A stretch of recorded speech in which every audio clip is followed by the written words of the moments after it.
Halo Mas,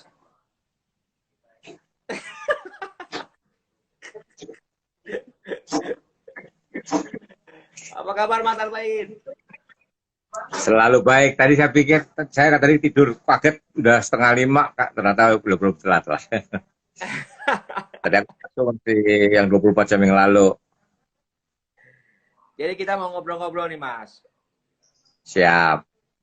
Judulnya kan ngedrone ala Arbain. Ya. Tapi jangan terlalu ditiru ya. Saya kedulunya agak gasro. Kemarin bulan Maret, satu drone saya fly away. Hilang. Intinya nanti teman-teman boleh bertanya apapun ya. Mumpung ada Mas Arbain, mau teknik fotografi, mau yang lain-lain lah pokoknya intinya gitu. Tapi Ya, kita sekarang mau diskusi nih Mas. Jadi ada beberapa ya. hal yang apa yang sudah kita lakukan kan Mas dari 2016 sampai 2019 kan Mas Arbain udah jadi juri tetap tuh di Skyscraper Mas.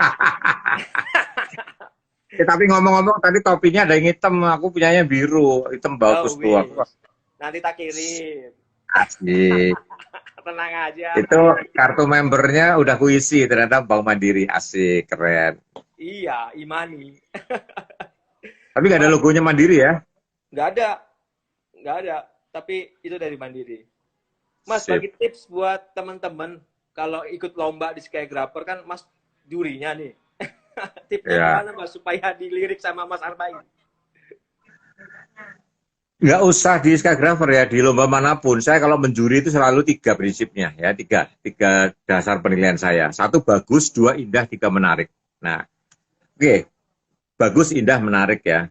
Bagus itu sesuai dengan maunya panitia lomba. Jadi kalau lomba itu tentang Kota Kendal misalkan ya harus menggambarkan keindahannya Kota Kendal. Jangan sekadar indah aja, tapi sisi positif.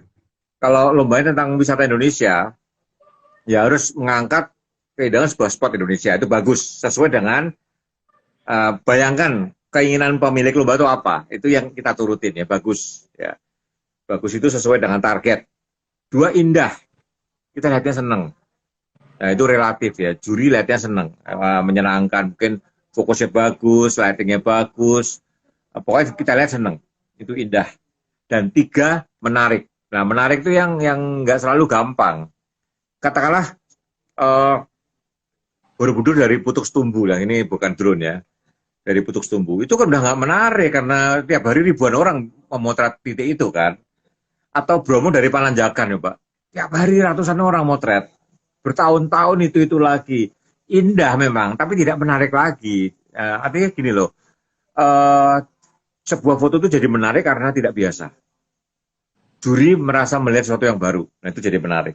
Jadi sekali lagi bagus, indah, menarik. Menarik itu yang kadang-kadang menjatuhkan orang. Lomba foto Borobudur tahun 2006 itu hadiahnya 100 juta bayangin ya, tahun 2006 100 juta hadiahnya. Itu 1.500 foto dari Putuk Setumbu, bayangin. Kirim semua 1.500 biji, ya kan nggak mungkin dipilih semua kan. Akhirnya apa? Diambil satu untuk jadi wakil. Karena nggak mungkin ada dua Putuk Setumbu, juara dua, juara tiga itu nggak mungkin. Diambil satu dah. Satu dari 1.500 itu, belum tentu yang terampil itu yang optimum, bisa jadi miss. Jadi bisa jadi mungkin yang nomor kesekian malah keambil karena 1.500 dalam waktu singkat. Harus ingat ya, penjurian itu bukan bertahun-tahun ya. Ada waktunya penjurian. Jadi Anda harus tahu bahwa juri itu manusia, dia bisa salah lihat dalam waktu singkat. Bagus, indah, menarik. Menarik ini yang jangan salah ya. Tahun 2004, ada sebuah lomba foto. Peserta ngirimnya itu dalam bentuk cetakan postcard 4R ya semua. Yang masuk berapa foto? 120.000 foto. 120.000 foto, Anda bayangin. 120.000 foto, temanya anak-anak. Ada yang ngirim satu gepok dikaretin itu. Cetak jumbo postcard kan. 125.000 foto itu, kalau ditumpuk segede meja pingpong, tingginya sekitar 60 cm ya. 125.000 foto. Juri 7 orang. Jadi juri ambil sekepok itu, dilihat, tetak, buang. Tetak, buang. Jadi kalau nggak menarik, eye catching, ya kebuang. Jadi 120.000 foto itu dalam waktu 2 jam, tersisa tinggal 75 foto. 75 artinya eye catching. Dan itu kalau nggak menarik, nggak akan dilirik, nggak akan lari babak dua. Kalau lomba fotonya online, Anda bayangkan jurinya lihat thumbnail-thumbnail. Jadi kalau thumbnail nggak menarik, ya kita sama Mas Anton juga pernah kan menjuri di laptop, karena kan kalau banyak banget kan nggak diklik satu-satu. Dari thumbnail aja ini coba diklik. Jadi kalau dari thumbnail aja udah nggak menarik, yang ikut banyak, jangan harap kena klik. Kalau lomba yang masuk mungkin cuma 300-400 itu mungkin satu-satu diklik satu-satu oleh juri. Tetapi kalau sampai puluhan ribu seperti lomba foto Garuda Indonesia itu pernah 60.000 foto, hampir 70.000 ya. Lomba foto pilihan presiden pernah 38.000 foto. Anda bayangkan, nggak mungkin diklik satu-satu, ya kan? Jadi kadang-kadang dari thumbnail aja udah nggak menarik, ganti halaman gitu, ganti halaman. Nah, yang lomba foto yang saya bilang tadi itu 75 terpilih dari 120.000. Panitia datang, Pak, babak dua berapa? 75. Kurang Pak, kita mau pameran 100. Ya udah, yang 25 itu dicari dari sampahnya ya, sampah yang segunung itu kita cari 25. Anda percaya nggak? Juara pertamanya dari 25 itu yang sempat miss. Jadi itu biasa. Maka dalam lomba foto, satu, pahami kemauan panitia. Karena seleksi pertama itu di panitia. Kalau udah nggak sesuai dengan tema, nggak diserahin ke juri. Ya, jadi sesuai tema itu adalah urusan panitia, bukan urusan juri. Juri itu urusan fotografis. Jadi kalau ngirimnya udah nggak sesuai dengan tema sama panitia, belum tentu diserahin ke juri. Anda akan terjegal di panitia, belum sampai ke juri. Nah, sampai juri, Anda butuh indah. Jurinya senang lihatnya. Dan 3, menarik. Indah tapi udah nggak menarik, udah basi, ya dibuang.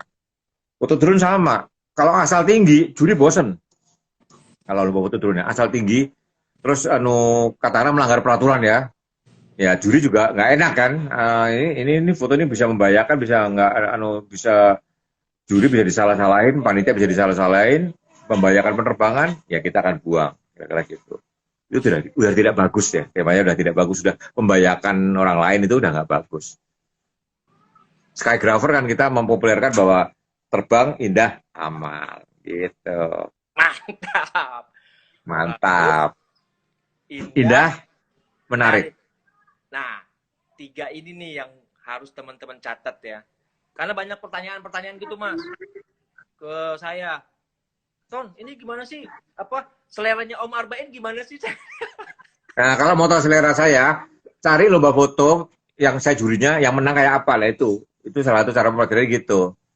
Ya nggak bisa dibikin rumus, harus ada orang yang bisa memahami selera juri kok. Pada era tertentu dulu tahun 2000 awal itu yang menang lomba foto itu kalau nggak Ari Basuki, Agus Susanto gitu itu terus ya, Haryanto tahun 90-an ya, Haryanto melulu itu kan, orang sekarang redaktur media Indonesia. Terus era menjelang 2000 tuh kalau nggak Agus, Danu dulu ya. Terus 10 tahun terakhir itu ada Agus Tonot, ada Endang Tonari, Aditya Wibawa gitu-gitu kan. Iya. Jadi terbukti mereka bisa baca selera juri gitu loh. Iya. Karena orang itu bisa berkali-kali tutup. Nah, jangan salah ya. Kita nyebut merek deh, karena foto maraton. Itu kan temanya diserahkan langsung orang langsung baru mutret kan. Tema ini. Wow, mereka baru bergerak. Ya seperti beberapa peserta seperti Nonot segala itu bawa satu koper. Temanya embun, dia udah siap. Jadi di otaknya udah tema-tema itu udah bayangin kemungkinan dia begitu dia siap. Seperti Andi Jangkung itu waktu karena foto maraton di Ratu Plaza. Begitu dia udah siap ojek di depannya, dia muternya di stasiun kota. Wah, balik lagi ya, menang dia. Yang lain muter-muter di Senayan doang gitu loh. Jadi memang kalau lomba itu harus siap, jangan cuma kalau lomba on the spot itu harus siap. Kalau lomba drone segala itu, Anda harus yakin bahwa foto Anda itu tidak biasa-biasa aja. Kalau Anda memang nggak punya bahan, ya Anda jangan harap bisa menang. Lomba foto itu nggak selalu karena jago, karena punya bahan, siap dan tahu mengolahnya. Sebenarnya seperti itu sebenarnya. Saya ikut lomba, saya juri terus, saya ikut lomba belum tentu menang. Saya juara pertama terakhir tahun 2008, bayangin 12 tahun yang lalu. Habis itu 12 tahun yang lalu saya juara pertama terakhir. Habis itu juara 3 Lion Air di lomba di pesawat itu. Jadi jangan salah ya, saya sering jadi juri. Saya kalau nggak jadi juri saya akan ikut lomba. Bukannya saya buru hadiah, cuma melatih insting apa ya, belajar berani kalah gitu loh. Berani kalah itu gak gampang, nggak semua orang berani kalah. Saya berani kalah. Saya di waktu di Lion Air itu dibully. Orang naik Lion Air lihat Arben Nabe juara 3, dipotret disebar-sebarin kan Arben Nabe juara 3. Saya bilang yang bully kan nggak menang itu kan. Saya masih menang ya nggak? Saya masih menang, yang bully nggak menang. Juara 3. Jadi bagi saya lomba itu adalah nggak selalu berhadiah. Ada ya, ada dalam lomba selalu ada prize hunter. Ada prize hunter selalu ada. Jangan salah ya. Jadi satu peserta maksimum ngirim 5 ya. Dia punya 20 foto. Yang 5 namain si B, namain si C, namain si D terus itu. Itu ada pertanyaan tuh, Ton. Bagus tuh karya terakhir kesempatan. Coba, aku nggak lihat tadi. Om nanya dari Widi, bener nggak mitos ngirim karya terakhir itu berkesempatan lebih besar, bener nggak katanya? Nah, gini. Lomba foto, saya pernah lomba foto gambaran nias. Jadi begitu peserta tuh ngirim, masuk webnya langsung kelihatan. Ya, jadi dikirim kayak Instagram dulu, kelihatan itu. Apa yang terjadi? Orang langsung berhenti ngirim karena dia nggak mau idenya dicontek orang lain. Jadi nunggu detik-detik terakhir, ya, nunggu detik terakhir. Akibatnya apa? Waktu detik terakhir mereka ngirim, takut dilihatin orang lain, ditiru, servernya hang, semua masuk sekali. Nah, kalau di Instagram, kadang-kadang kan masukin pakai hashtag, takut ditiru kan, lomba foto Instagram. Biasanya orang hashtagnya nggak dimasukin dulu, ngerti nggak? Jadi dia ngirim dulu, jadi kan panitia akan ngecek dikirimnya kapan, dipostingnya kapan. Nah, tapi dia takut ditiru orang, hashtagnya akan dimasukin dulu. Di hashtagin belakangan. Yang terjadi di Instagram sering gitu, di hashtagin belakangan supaya nggak dilacak orang lain. Hashtagnya belakangan. Nah, ya benar itu terjadi. Jadi panitia akan ngecek send kapan ya. Katakanlah deadline-nya malam ini jam 12. Dia lihat send jam 1 ya udah dibuang kan panitia kan. Jadi ngirimnya awal, tapi hashtagnya dikirim detik-detik terakhir. Nah, tapi ini ada jeleknya juga. Ini lomba 4 tahun yang lalu, lomba jazz. Di hashtagin detik-detik terakhir. Akibatnya apa? Oleh Instagram dianggap spam. Tiba-tiba suatu hashtag ratusan ribuan muncul seketika gitu kan. Di-ban ratusan akun dimatikan oleh Instagram. Dan yang pulih nggak semuanya, banyak yang nggak pulih itu. Akibatnya banyak orang bikin 2 akun. Instagram yang biasa, satu lagi buat lomba gitu kan. Yang sering terjadi gitu juga. Jadi detik terakhir itu tidak menguntungkan. Kalau dulu kalau dikirim pakai pos ya, kalau nyampainya terlambat ya nggak dinilai. Yang pasti gini lah, nggak ada hubungannya dikirim pertama atau terakhir ya. Itu urusan panitia, dikesain juri. Jadi kalau terakhir sama panitia nggak diserahin, panitia lolos ya risiko ya kan. Iya. Yang pasti nggak ada hubungannya kirim pertama atau terakhir. Juri nggak urusan sama itu ya. Itu. Jadi Anda harus tahu dalam sebuah penjurian ada panitia, ada juri. Panitia itu adalah keabsahan soal deadline dan sebagainya, soal sesuai tema dan tidak itu panitia. Juri soal fotografi. Jadi nggak ada hubungannya dikirim terakhir ada kemungkinan menang. Betul, betul Mas. Jadi kalau kita bikin lomba itu ke saya dulu tuh Mas. Saya pengen. Iya, buangin dulu. Kenapa enggak terus sesuai gak dengan persyaratan? Kalau enggak atau nyusahin panitia kalau menang itu kan. Kalau menang nyusahin panitia repot loh. Iya. Jadi mereka banyak orang nggak tahu bahwa dipikir semuanya urusan juri. No, ada namanya panitia. Jadi harusnya ngirimnya 10R. Dia ngirim postcard. Ya panitia males kan, disingkirin langsung. Atau harus high res, ngirimnya low res. Panitia nggak mau risiko, dibuang. Dan itu sah-sah panitia. Dan belum tentu yang ngirim tahu kalau dibuang ya kan. Iya. Itulah. Mas, jadi ya. Sebelum ada pertanyaan lagi Mas. Boleh cerita nggak pertama kali Mas Arbain kok pengen ngedrone gitu, biar kita tuh jadi apa? Oke, betul. Tapi ada pertanyaan drone ini bagus nih, si penonton. Ini yang sekarang lagi muncul nih ya. Gadget itu ada semuanya. Oke. Saya ngedrone sebenarnya gini. Kerjaan saya sebagai jurnalis, saya sering butuh high angle. Sering high angle. Kalau Anda buka di Instagram saya, tahun 90-an, saya selalu sewa helikopter di kantor ya. Macet Pantura, segala itu saya sewa helikopter. Tahun 2003 saya ingat betul tuh. 2003 itu ya pas bulan puasa gini, 3 hari sebelum Lebaran, itu waktu itu Kompas punya TV 7, punya Radio Sonora, punya Harian Kompas. Ya, itu satu grup ya, TV 7. Jadi TV-nya TV 7, radionya Sonora, polanya Kompas. Sonora itu siaran. Kemacetan udah sampai Bekasi. Jadi sampai tol Cikampek itu udah sampai Bekasi macetnya. Kesananya macet. Terus jam 10 malam, kemacetan udah mendekati Jakarta. Terus jam 11 malam kemacetan udah sampai Semanggi, bayangin. Semanggi sampai Cikampek macet. Pemret manggil saya, besok sewa helikopter. Kita ada sewa helikopter. Besok jam setengah 6 pagi kamu siap di lapangan helikopter yang di SCBD, motret kemacetan itu. Apa yang terjadi? Karena semalaman macet gitu, satu-satu orang batal kan, keluar tol semua. Waktu helikopter saya take off, jalanan itu kosong. Tol Pantura itu kosong malah. Kosong. Kosong. Tahun 2003 tuh, saya ingat betul tuh. Kosong. Jadi sambil helikopter terbang, Radio Sonora sama TV7 siaran. Pantura ternyata kosong melompong gitu kan. Udah, gara-gara itu orang, wah kosong, orang masuk lagi. Kita mendarat macet lagi, tapi kita udah nggak punya duit buat nyewa helikopter lagi. Itu terjadi tahun 2003. Jadi high angle itu sering dibutuhkan. Karena kita kalau ngomongin kemacetan Pantura nggak mungkin kalau nggak high angle. Ya kan? Terus juga tentang beberapa spot di Jakarta, saya sering terbang waktu Mall Taman Anggrek dibangun itu kan ada jembatan layang ambrol itu di depan Mall Taman Anggrek itu tahun 96 kalau salah ya, 95 96. Itu kita juga sewa helikopter dari Polda kita sewa. Nah, begitu ada drone. Nah, Kompas langsung beli Inspire waktu itu. Jembatan Merah Putih di Ambon waktu dibangun, itu Lucky Francisca pakai Inspire. Tetapi foto drone pertama keluar di Kompas itu saya betul 5 Juli 2014. Yaitu kampanye terakhir Pak Jokowi. Masih pakai Phantom 2. Pilotnya masih 2. Phantom 2 sama GoPro. Yang jalanin Phantomnya itu si Adrian Moses. Yang jalanin kameranya Kristianto Purnomo. Itu HL-nya Kompas. Kampanye Pak Jokowi terakhir di Bundaran Senayan. Tapi 2019 nggak mungkin diulangi karena Pak Jokowi udah presiden, drone nggak boleh terbang, itu yang terjadi. Hanya yang license Kompas nggak sempat ngurus ya. Jadi kalau saya nge-drone itu karena saya selalu butuh high angle. Selalu butuh high angle.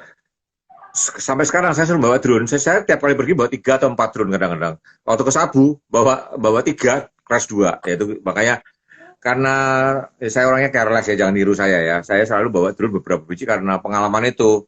Kemarin di Iceland, saya bawa 1 flyaway. Iya, flyaway di Iceland. Udah begitu jauh, saya sedih banget. Terus salah satu teman perjalanan saya, Pak Kasun namanya, gini deh, drone saya minjamin juga nggak rela, takut hilang. Kalau mau beli drone saya beli drone, saya beli di Iceland. Drone dari teman seperjalanan saya bisa nge-drone lagi. Jadi, saya kemanapun selalu saya motret tempat. Human interest, arsitekturnya, rekaman kotanya, dan selalu high angle-nya saya selalu punya. Itu kenapa saya selalu pakai drone. Saya dari Phantom 2 saya pakai dulu. Dari Phantom 2 masih pakai GoPro, gambarnya masih cembung-cembung itu. Terus dulu beli software koreksinya, ya. Wah, repot banget tiap kali gambar harus dikoreksi. Terus saya mulai beli Phantom 3, Flyway di depan rumah sini. Beli Phantom 3 lagi, langsung beli 2 kan, Phantom 3 Pro. Nah, terus waktu Mavic keluar, itu Desember 2016 ya, Desember 2016, Mavic tuh masih mahal 28 juta tuh Mavic Pro. Iya. Saya masih nggak beli, dan saya sepelekan Mavic Pro ya. Saya sepelekan, terus saya beli itu udah telat banget ya, udah April atau Mei 2017 saya baru beli Mavic Pro. Saya bawa ke Kelimutu, dan saya merasa kok jangkauannya pendek, tapi ternyata di Kelimutu, di gunung memang jangkauannya pendek ya, saya bikin Gunung Kelimutu gitu. Terus saya sempat nakal beli Alien Tech gitu, terus diutik-utik sampai unlimited itu ya, bisa terbang. Ya akhirnya saya sadar bahwa itu juga membahayakan dan crash juga drone-nya itu. Ya, sampai sekarang saya selalu bawa, favorit saya masih Mavic One. Nah, karena gini, Mavic Pro memang bagus ya, tapi bagi saya Mavic 1 sudah cukup. Kenapa saya masih beli Mavic tuh, keluar duit lagi kan? Dan Mavic One saya kan berapa biji? Udah saya jualin satu-satu sih. Mavic One saya udah saya jualin satu persatu. Sekarang masih saya simpan, masih ada 4. Dulu saya punya sampai 8. Satu persatu saya jualin. Bagi saya Mavic 1 masih oke. Kenapa? Ibaratnya Mavic 2 itu butuhnya 9.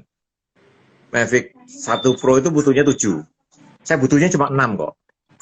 Jadi masih di atas kebutuhan saya. Ya. Saya butuhnya cuma 6 dan ya saya kebutuhan saya ngapain saya beli keluar duit lagi untuk sesuatu yang saya nggak terlalu butuh. Butuh saya cukup, Mavic 1 udah cukup sekali bagi saya, dan bisa vertikal. Iya. Bisa muter vertikal kan. Mavic 2 nggak bisa. Itu menurut saya itu kelemahan yang bagi saya fatal. Mavic 2 kan gambarnya halus. Kalau saya butuh halus, saya pakai Phantom 4 Pro saya. Saya Phantom 4 punya 2 Pro. Pro Plus yang layarnya di situ tuh, cuma layarnya itu kalau layarnya udah error semua ya, nggak bisa diganti. Handphone satu lagi yang Obsidian, saya baru punya Obsidian. Tapi yang Obsidian mau saya jual mungkin itu masih harganya masih baru tertolong 2 kali. Jadi saya itu selalu butuh high angle itu aja. Saya Iya. selalu butuh kelengkapan dokumentasi saya high angle. Oke. Ini saya bosan, saya lagi ngedit nih. Ini foto ini bagus sekali nih. Saya lihat tempat ini bagus banget kan? Iya. Ini pulaunya Fordata namanya. Coba Anda tahu pulau Fordata di mana coba? Kebayang kan? Ini di Kepulauan Tanimbar. Dari pulau utamanya nyebrang dulu ke Pulau Larat. Dari Larat masih nyebrang lagi pakai perahu ke Pulau Fordata. Dari sini masih naik ojek lagi 2 jam. Jadi tempat ini mah terpencil sekali. Terpencil sekali. Jadi saya suka sekali maka saya ini tempatnya namanya Awear ya. Saya waktu itu eh, acara di Ambon, terus Jakarta mulai di lock-lock itu kan, mulai COVID macam. Saya takut pulang, saya di Ambon aja deh sampai sampai 3 minggu saya di Ambon. Tapi tiba-tiba eh, saya meneruskan ke Papua. Di Papua ada kalau begitu sampai akan di karantina. Wah, saya pulang Jakarta masih. Waktu itu pesawat dulu setiap hari ada di selang-seling. Jadi saya eh, hari itu nggak dapat pesawat pulang Jakarta. Besoknya saya pulang dan dijarang-jarangin itu. Udah awal April itu ya. Udah pertengahan Maret itu udah di dalam pesawat itu disemprot-semprot, sebelah saya orang Jepang, kaki saya disemprot, saya kesel banget tuh. Jepang full masker itu ada berapa. Jadi kursinya nggak sebelah, lompat 2 gitu. Kaki saya disemprot-semprot sama dia. Mendarat di Jakarta, saya lagi di Instagram tuh, Jakarta sepi sekali. Jadi saya dari Jakarta itu udah pertengahan Maret itu nah besoknya udah ditutup semua tuh, saya udah lolos lah. Tapi saya cerita bahwa bagi saya drone itu adalah melengkapi perjalanan saya. Saya udah nggak bisa pergi tanpa drone. Berarti Istilahnya berarti bisa ngedrone. Mas Arbain ngedrone sesuai kebutuhan. Nggak perlu yang apa? Nggak perlu yang mahal-mahal. Bagi saya Mavic 1 itu udah sangat lebih dari cukup ya. Oke. Siap. Dan bisa dikasih alien test. Jadi kalau di satu tempatnya banyak gangguan, saya tetap bisa jauh. Saya bisa jauh sampai rekor saya nggak pernah jauh-jauh amat sih, 3,5 kilometer itu pakai alien test masih kepegang ya, masih kepegang. Mavic 2 juga alien testnya nggak pakai booster karena dia changing frekuensi kan. Iya. Mavic 2 itu saya sempat megang, terus belum saya terbangin. Tiba-tiba ada yang butuh, dia ganti, seperti harga saya bayar ya nggak untung ya saya lepas lagi. Tiba-tiba saya nggak serak gitu loh. Tiba-tiba saya nggak serak karena teman saya beli kasih alien tag-nya yang nggak pakai booster, yang nggak jadi saya. Jadi kalau saya pakai Mavic One karena bagi saya Mavic One itu masih lebih dari yang saya butuhkan, lebih dari saya butuhkan. Oke. Kalau Mas, balik ke pertanyaannya ya, Mas ya. ya. Ada banyak pertanyaan nih. Dari Squadron 287. Om mau tanya, Om Arbain percaya teknik atau gadget untuk foto yang bagus, indah dan menarik? Percaya nggak Mas? Lah iyalah. Jadi gini, yang mempengaruhi foto bagus tuh fotografer itu alatnya gitu kan, orang sana gitu kan. Iya. Ibaratnya mobil deh, yang bikin mobil itu kenceng, mobilnya atau sopirnya. Ya dua-duanya. Sopirnya jago, mobilnya bobrok ya nggak bisa kenceng. Mobilnya keren, sopirnya nggak jago ya nggak bisa kenceng gitu loh. Jadi kamera sama gadget ya iya, kalau kita mau foto bagus kamera kita mesti bagus. Tapi gini loh, zaman sekarang udah nggak ada kamera jelek. Ya, nggak ada kamera jelek. Kita beli kamera asal mereknya terkenal aja, itu udah bagus gitu loh. Udah bagus. Jadi orang kadang jadi gatal ya. Baru lagi beli. Ya, ibaratnya saya Phantom 2 itu, Mavic 2 itu bagus. Tapi saya belum kebutuhannya saya nggak gitu, satu masih cukup ya. Kenapa saya mesti harus jual Mavic waktu saya untuk beli Mavic 2 gitu loh. Alat itu penting. Penting. Kalau alatnya jelek ya kita nggak bisa bikin foto bagus, jelas. Fokusnya meleset misalkan kan, terus meteringnya nggak bener ya susah untuk bikin foto bagus. Gadget penting, iya. Oke. Tapi jangan salah ya, orang kebanyakan gadget bagus terus ambil yang terbagus. Karena kita beli kamera-kamera yang 4 jutaan udah bagus kok. Bisa memenuhi semua yang kita butuhkan sebetulnya. Oke Mas. Ini dari Panji nih. Kalau live narasumbernya Bang ARB 3 hari 3 malam nggak akan habis pengalamannya. Saya contoh. Dari Rahasia Malia. Om, kamera dan lensa berat nggak capek bawanya terlebih buat traveling atau lomba foto. Gimana tipsnya biar nggak bete karena sudah capek bawa kamera dan kawan-kawan itu? Kalau lagi bosen, gimana biar semangat lagi? Gini, saya itu tiap kali sekarang dengan mirrorless itu enteng. Kalau berat itu bohong. Saya dulu masih muda, bawaan saya tuh gila sampai gini ya saya ceritain ya, fotografer Kompas yang era 90-an itu semuanya punggungnya rusak, semuanya low back pain. Artinya sendi tulang punggungnya paling bawah itu sudah rusak. Jadi kalau suka kambuh, Julian Jombing, Kak Nuredi, bahkan yang angkatan sekarang, Lesti Kurnia, cewek itu juga low back pain ya.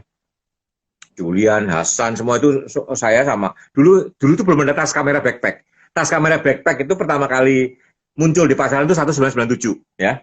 Dulu tas kamera itu sandang samping. Anda bayangin, dulu kamera besi semua.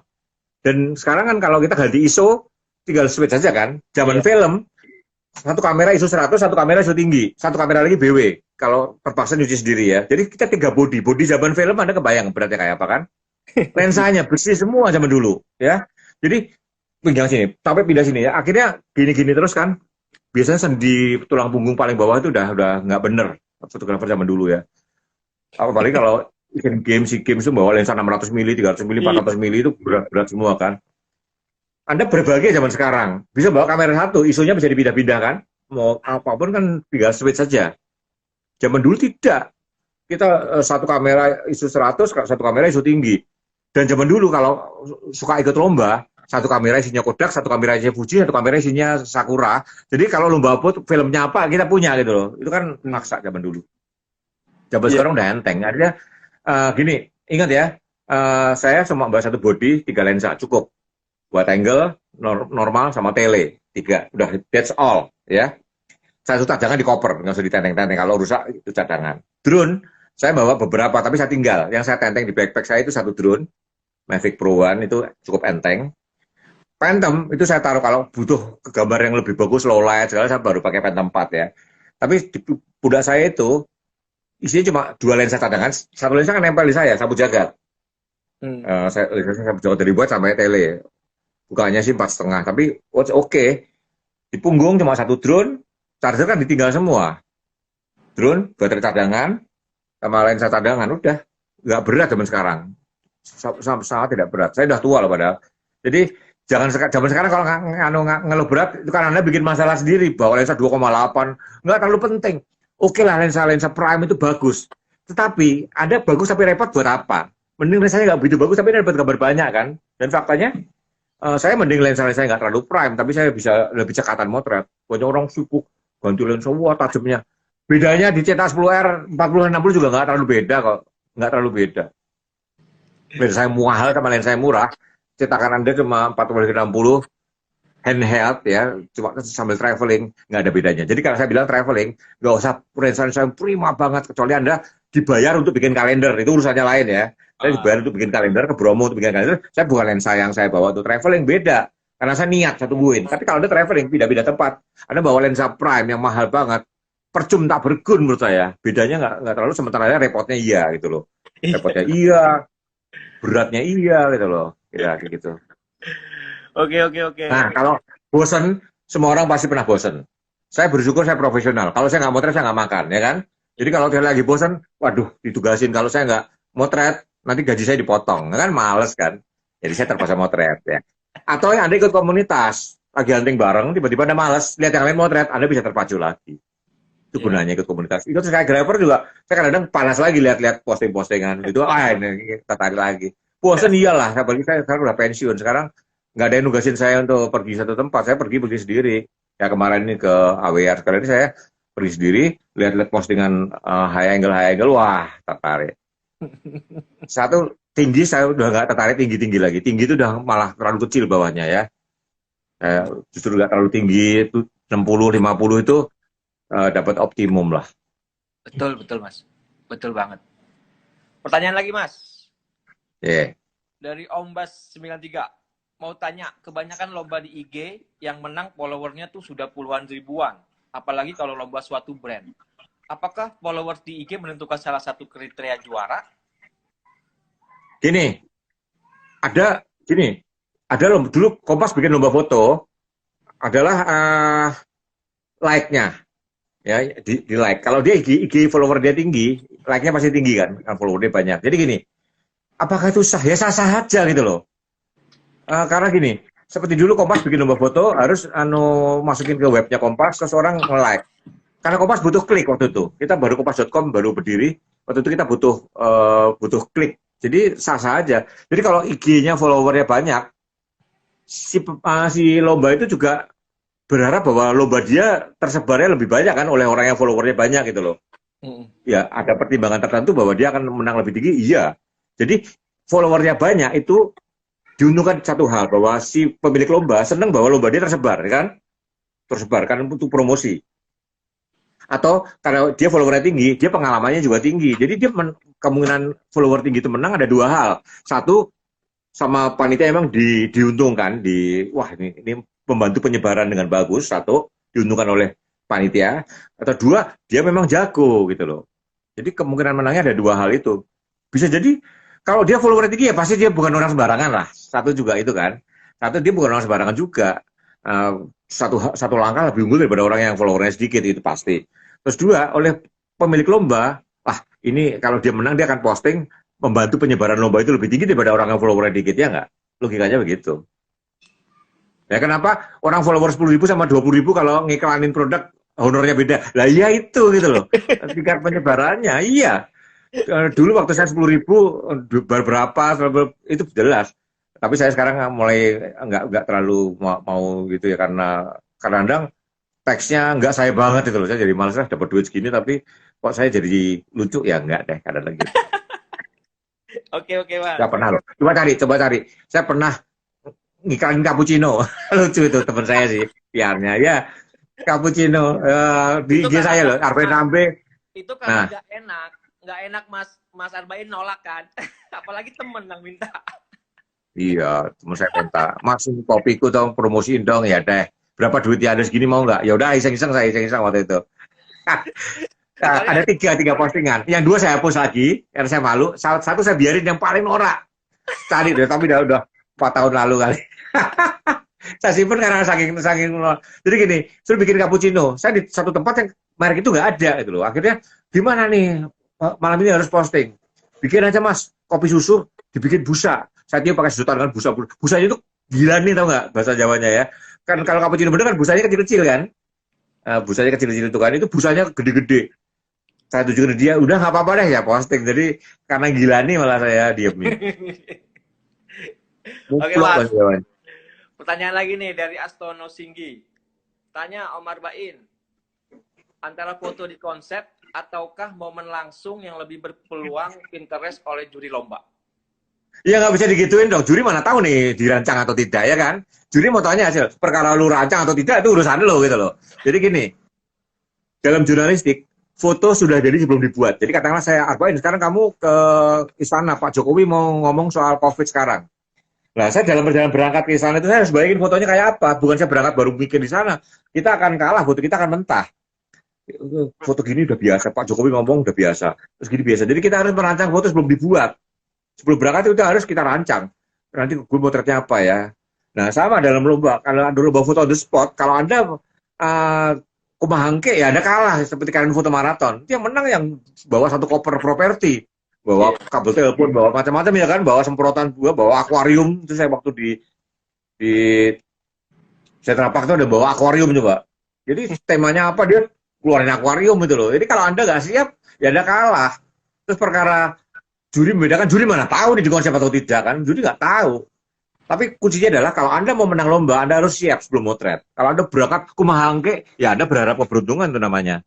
Anda kan kalah sama orang-orang yang jauh lebih siap. Udah nyiapin materi, nyiapin properti, Anda kan kalah. Oke. Gitu ya, Astono. Ini jam 17.30 udah pasti otomatis Mas mati. Karena 1 jam. Puasa. Jadi kita kayaknya nggak akan ada penutup ya Mas ya. Pokoknya pas mati udah itu penutup. Biarin padanya. Hemat. Kata penutup itu buang waktu. Oke. Ya. Oke, balik Mas ke Budi. Om, tips motret perang obor Jepara. Oh. Ya, saya ngalamin itu sekali itu. Di Jepara dia perang obor, hati-hati ya. Backpack saya, tas saya itu semua kena cipratan dan bolong semua ya. bolong semua. Jadi Anda harus ingat bahwa api itu akan terlontar-lontar kemana-mana. Dan kadang-kadang masih cukup untuk membakar tas pinggang saya, tas bagus lagi, tas kamera bagus, bolong ya, kena api. Kuncinya adalah Anda googling dulu, browsing. Foto-foto yang udah jadi kayak apa aja ya. Dan sambil jangan cuma sampai sana baru mikir. Anda akan lolos bahwa Anda harus tahu bahwa ada dukunya itu upacara dulu sebelum mulai bakar. Nah, banyak orang nggak tahu itu. Cari di rumah, salah satu rumah, mereka akan nyiapin untuk api pertamanya ya. Kalau ada googling, saya pernah, atau di stellar saya, ada cari tuh perang obor di Jepara. Saya naikin di stellar itu. Ada browsing tentang perang obor, apa itu, konsepnya apa. Jadi Anda bisa merancang fotonya apa aja. Mau tetap apapun, Anda harus siap. Googling dulu. Bahkan ke Bromo pun saya setiap kali mau ke Bromo, saya ke Bromo mungkin udah 100 kali. Tapi setiap kali mau ke Bromo, saya akan googling dulu foto terbaru Bromo. Oh, ini juga nih, keren juga nih, belum pernah dibikin nih. Saya akan bikin seperti itu, kira-kira gitu. Intinya adalah, tempatnya walaupun Anda udah sering pun, Anda bagusnya googling lagi, siapa tahu ada ide orang lain yang bisa Anda kembangkan gitu. Ide itu selalu berkembang. Dan kadang-kadang ada orang baru motret, idenya cemerlang karena dia lugu. Wah, ini gila juga ya, ini idenya seperti ini, seperti itu misalkan gitu. Oke. Ide ya Mas ya? Sip. Ide. Galang dari Galang. Foto menarik itu masalah ide. Oke. Editing apakah masih selalu jadi andalan? Ada pertanyaan nih Mas. Gini. Foto yang keluar dari kamera itu adalah bahan mentah. Orang paling cantik pun nggak mungkin nggak dandan kan. Ya, Miss Universe pun dandan. Ya. Jadi jangan berharap bahwa foto itu selesai di kamera, Anda akan buang waktu banyak. Oh, harus motornya akurat segala. Meleset 1 stop, 2 stop, biasa nanti kita koreksi. Momen itu tidak mungkin dikoreksi ya. Jadi ingat ya, elemen foto tempat. Elemen foto tempat. Teknis ya. Diafragma, speed, ISO, weight balance, teknis. 2, di mana Anda berdiri, posisi. Ya, posisi. 3, komposisinya seberapa? Lebar, wide, atau tele, komposisi. Posisinya di tengah atau di pinggir itu komposisi. Terakhir adalah momen. Kapan dengan tombol? Dengan tombol sekarang sama 2 detik lagi bisa beda loh. Ya kan? Teknis, posisi, komposisi, dan momen. Yang bisa auto cuma teknis. Ini auto aja, 3 ini Anda nggak bisa auto. Gimana Anda berdiri, gimana komposisinya, dan kapan dengan tombol. Itu yang harus Anda pikirin. Banyakan orang otaknya habisin nomor 1. Wah sibuk, harus akurat semua. 3 ini nggak bisa dikoreksi lagi. Salah posisi nggak bisa dikoreksi Photoshop. Salah komposisi nggak bisa di Photoshop. Salah momen apalagi. Iya. Jadi yang bisa dikoreksi nomor 1. Nomor 1 itu bisa dikoreksi. Itu Anda bisa careless, bisa Anda abaikan dikit lah, atau auto atau apa. 3 ini yang harus Anda konsentrasi. Itu 3 nggak bisa auto dan nggak bisa dikoreksi. Banyakan orang yang bisa dikoreksi malah mati-matian dipertahankan. Sementara yang nggak bisa dikoreksi, lolos. Ya udah, lu salah posisi, lu Photoshop juga nggak bisa. Itu orang berkonsentrasi di hal yang bisa dikoreksi. Salah menurut saya. Berkonsentrasilah di hal yang nggak bisa dikoreksi, yaitu di mana kamu berdiri, di mana komposisinya, alias pilih lensa dan sebagainya, dan 3, kapan dengan tombol. Itu sama sekali nggak bisa dikoreksi. Iya. Oke, banyak orang berkonsentrasi di hal yang bisa dikoreksi. Banyak hal yang bisa di-auto dikonsentrasiin. Ngapain? Saya jadi foto, juri nggak peduli, kamu pakai auto atau manual, juri nggak peduli loh. Lu mau pakai auto atau manual, juri mana peduli, who cares, gitu? Atau kamu jualan foto buat kalender.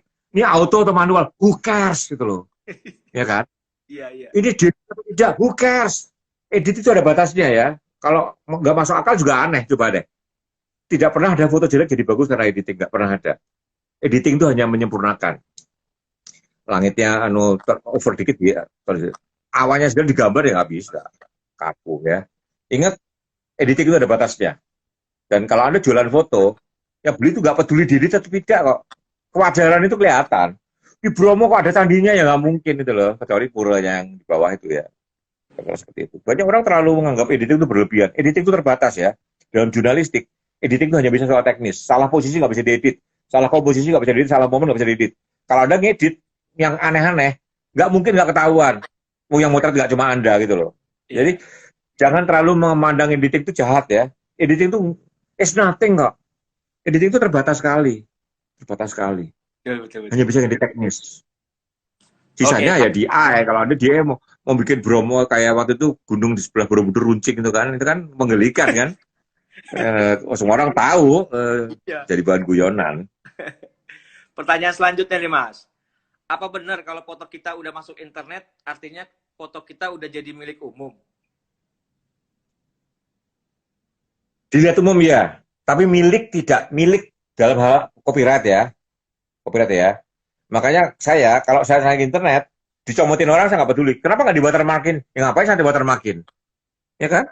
Biarin aja. Semua foto saya tidak ada yang pakai watermark. Anda mau comot, Anda mau diaku foto Anda, monggo. Karena bagi saya, toh dia ambil buat apa? Mau dipakai, ya ketahuan gitu loh. Pakai foto saya, terus jadi apa gitu. Ya saya permalukan di internet. Kalau orang biasa pakai buat wallpaper, saya rela banget. Monggo, buat dokumentasi sendiri monggo. Terus mau dikomersialkan, satu itu low res kan. Nggak tinggi-tinggi amat, paling kita kalau premium AR paling bisa. Kalau mau dijadikan suatu iklan perusahaan, ya saya permalukan di internet. Waktu kampanye kemarin, ada seorang kontestan, ya cuma dua kontestan ya, pakai foto saya.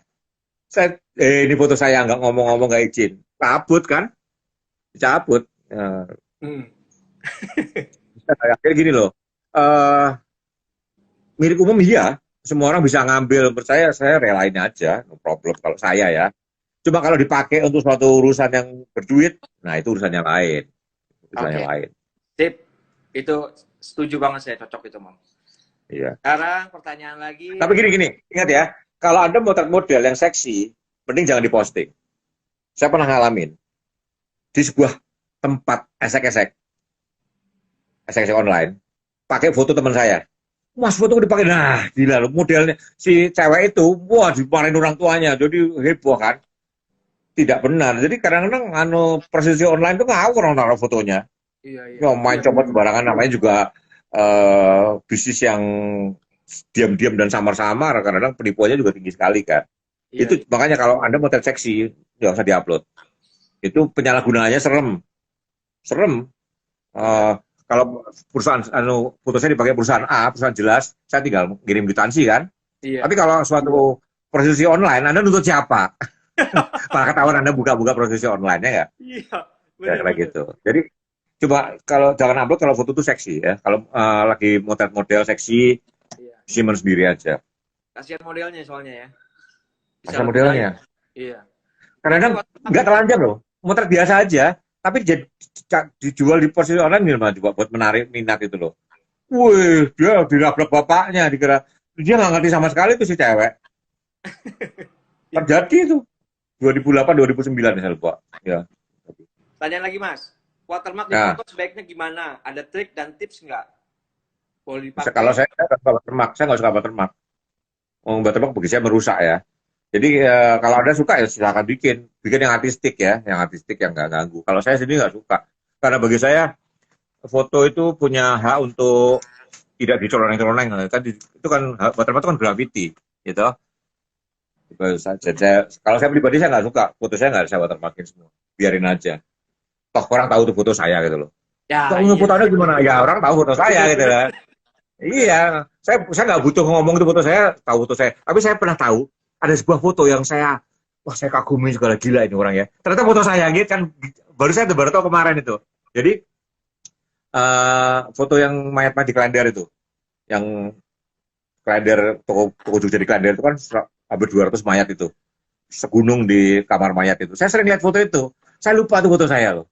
Jadi suatu hari saya kan udah pensiun, saya downloadin foto-foto perusahaan Mei segala, HL-nya Kompas itu yang mayat di kemarin, loh ini kan saya cocokin dia exactly the same, nggak mungkin foto orang lain. Jadi sebelahnya ada orang bungkuk, jadi angle-nya itu, jadi oh ini foto saya, atau saya baru karena saya udah lupa ya, karena begitu selama kerusuhan itu saya begitu banyak motret foto. Udah berapa ribu atau berapa ratus, udah berapa itu nggak Mas? Semenjak di era digital 100 tera, di era digital ya, foto saya 100 tera. Itu gara-gara drone juga, video drone 4K kan gede-gede tuh. Iya. Ya, selalu saya bikin video drone itu, saya sekali fly itu 16 giga.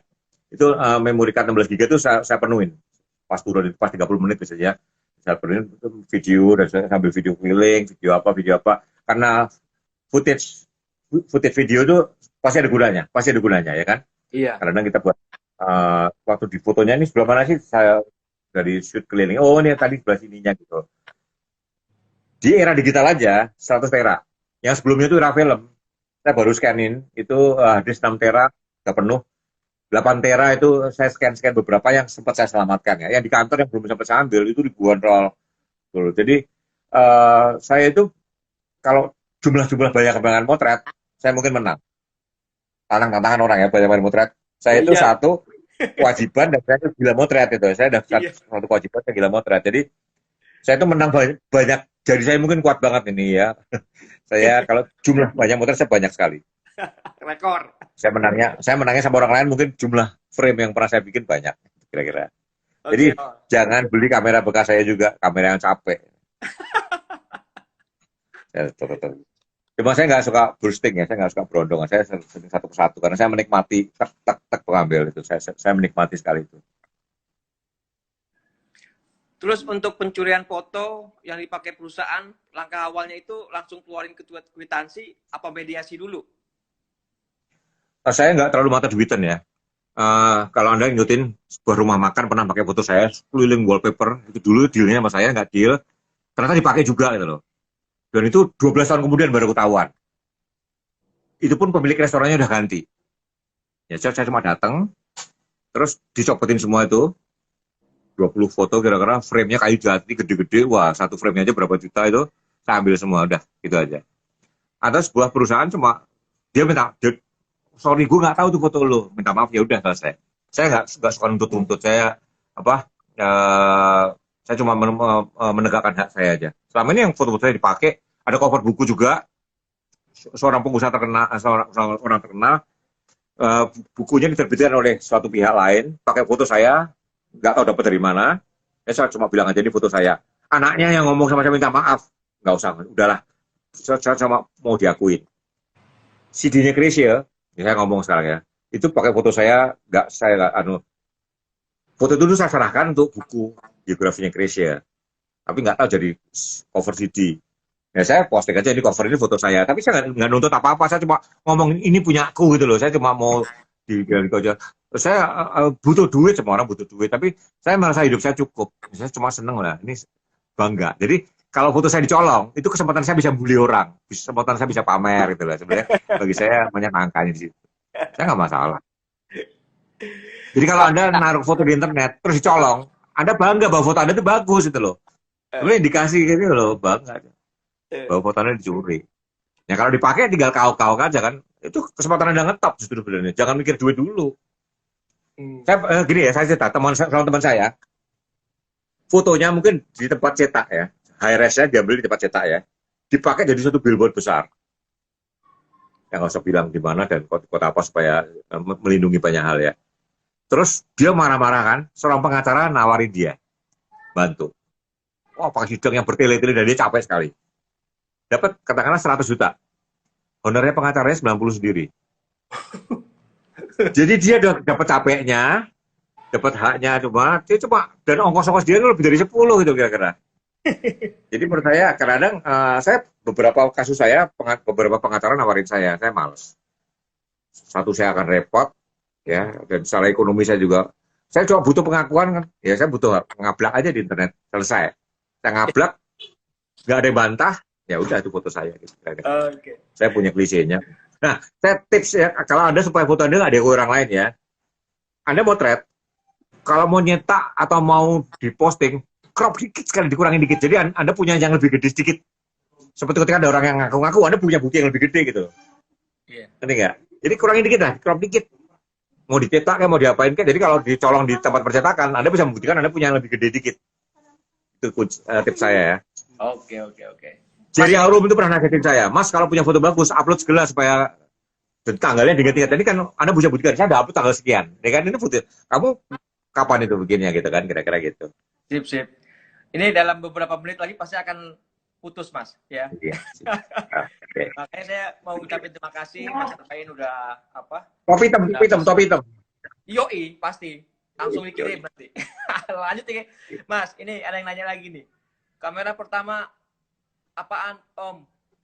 Kamera pertama Om. Kamera saya pertama kali Ricoh 500 GX. Ricoh 500 GX. Saya pertama kali motret ke tombol motret itu 17 Agustus 1977 pakai kamera pinjaman namanya Gunawan, Ricoh 500G. Ricoh 500G. Lensanya 35 mm fix. Terus saya pengen beli yang sama karena saya seneng, tapi udah keluar yang lebih baru, GX. Jadi saya pada tahun 1978 bulan April saya beli kamera pertama saya, Ricoh 500 GX. Rp37.500. Nah, saya masih ingat, masih saya simpan kamera itu. Sekarang, Ricoh 500 GX. oke. Berapa standar harga sebuah foto di Indonesia, Mas? Ini ada yang nanya nih. Kalau buat kalender, ya, kalender itu jangan di bawah 1 juta per foto ya. Jangan di bawah 1 juta ya. Oke. Saya kalau mau nyombong, rekor foto saya 1 lembar 60 juta. Satu lembar foto ya. Sebuah bank yang beli ya. Yang ngasih harga orang lain malah ya. Mas Arbain, fotomu ini 60 mau? Ya mau lah. Ya, itu rekor saya ya. Jadi Rekor. jangan pikir semua foto saya mahal ya.